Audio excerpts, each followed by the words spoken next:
Amazon पर buyer messages को अगर आप सीरियस नहीं लेते और आप उनको 48 घंटे के अंदर रिस्पॉन्स नहीं करते, तो 2023 में अमेज़न ने अपनी पॉलिसी को चेंज कर दिया है।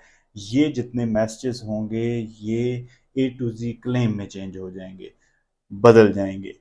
जो लोग तो अमेज़न की दुनिया से वाकिफ़ हैं, तो उन्हें पता होगा कि अगर ए टू ज़ी क्लेम में कन्वर्ट होंगे तो क्या होगा। जो नहीं वाकिफ़ उनके लिए मैं एक्सप्लेन कर देता हूँ। ए टू जी क्लेम में कन्वर्ट होने से सबसे पहला काम यह होगा कि आपका ओडीआर रेट अफेक्ट होगा, यानी कि अकाउंट हेल्थ पे फर्क पड़ेगा। ODR stands for order defect rate, यानी कि अगर आपका ऑर्डर डिफेक्टिव है, ए टू जी क्लेम में गया है, तो ये आपको हिट करेगा और आपकी अकाउंट हेल्थ मुतासर होगी। दूसरा काम, ऑटोमेटिकली रिफंड इशू हो जाएगा या आपको रिफंड इशू करना पड़ेगा।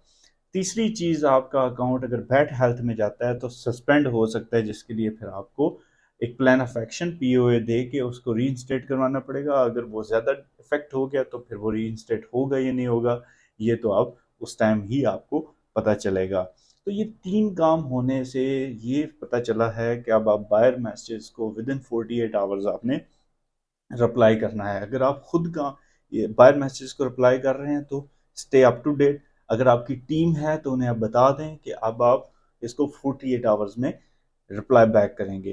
अच्छा, इस चेंज के अंदर अभी तक अमेजन ने ये नहीं बताया कि 48 आवर्स में क्या वर्किंग डेज हैं, यहाँ इसमें आपका सैटरडे संडे भी इंक्लूडेड है।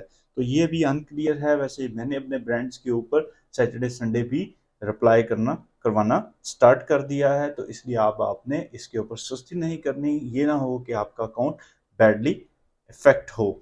अब ये अगेन मैं बात वापस आऊंगा, मैंने जो लास्ट वीडियो में आपको कहा था कि अमेजन अब ऐसी पॉलिसीज ला रहा है जिसके साथ होलसेल एफबीए और ड्रॉप शिपिंग को वो टफ टाइम देने जा रहा है। ऑलरेडी 2021 के एंड से 2022 के फुल फ्लैज ईयर में उन्होंने ये काम काफ़ी हद तक अचीव किया है। अब इन चीज़ों के साथ उसको मज़ीद अचीव करेंगे। अच्छा, एक और मकसद जो अमेज़न का वो इस बायर मैसेजेस को इम्पोर्टेंट करना और उसको ए टू जी में कन्वर्ट करने का है, वो इसलिए है कि Amazon wants you to go for FBA. वो नहीं चाहते कि आप एफबीएम करें, तो आप एफबीए की तरफ जाएं। तो मैं तो हमेशा रिकमेंड करता हूं, तो आप एफबीए के साथ स्टार्ट करें और एफबीए के साथ ही अपनी प्रोडक्ट को सेल करना शुरू करें और let Amazon deal with your Amazon buyer messages. तो ए टू जी क्लेम से आपने बचना है, उसके लिए आप अपने बायर मैसेजेस के ऊपर आपने मोर विजिलेंट रहना है। ये ना हो कि आप अपना अकाउंट सस्पेंड करवा बैठें। अपना ख्याल रखिएगा। अल्लाह हाफ़िज़।